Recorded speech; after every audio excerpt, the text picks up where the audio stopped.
À la mort de son père Maurice Jarre en 2009, Jean-Michel Jarre est confronté à la même loi californienne que les enfants de Johnny Hallyday.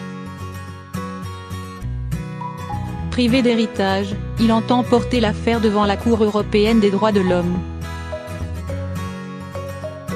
Ma sœur Stéphanie et moi portons notre cas devant la Cour européenne des droits de l'homme, écrit Jean-Michel Jarre dans une tribune parue vendredi dans Le Parisien, Week-end. La bataille judiciaire de Jean-Michel Jarre rappelle celle de Laura Smet et David Hallyday autour de l'héritage de Johnny Hallyday. En 2009, Maurice Jarre, lauréat de 3 Oscars pour la musique des films Lawrence d'Arabie, Dr Zhivago et La Route des Indes, décède à Los Angeles.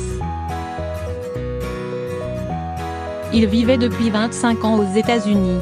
Tous ses biens, y compris les droits d'auteur, reviennent à son épouse, Thuy Phong Kong, via un Family Trust, une structure juridique prévue par le droit californien.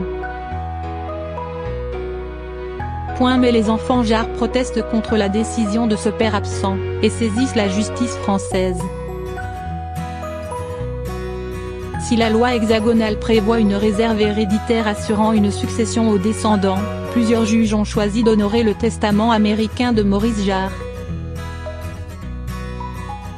Dans Le Parisien, Jean-Michel Jarre annonce un recours à la Cour européenne des droits de l'homme pour manquement au respect des droits de la famille et pour atteinte excessive à notre sécurité juridique. La requête Jarre France a été introduite le 21 mars 2018, a indiqué à l'AFP un porte-parole de la Cour aide, basé à Strasbourg.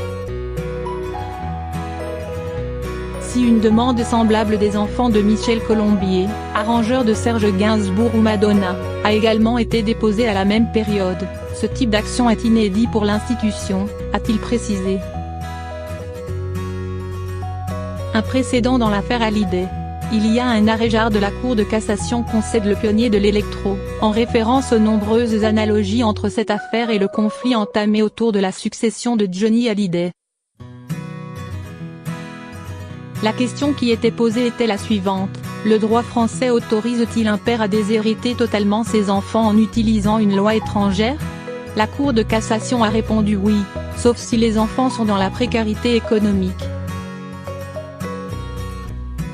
Une décision qui laisse l'artiste perplexe, il assure qu'il ne s'agit pas seulement d'argent. L'interdiction d'avoir accès, si on le désire, à une photo, à un effet personnel de son père ou de sa mère. Voilà ce qui est choquant, déplore le musicien de 69 ans. Il insiste également sur le manque à gagner pour l'État français, tant financier qu'artistique.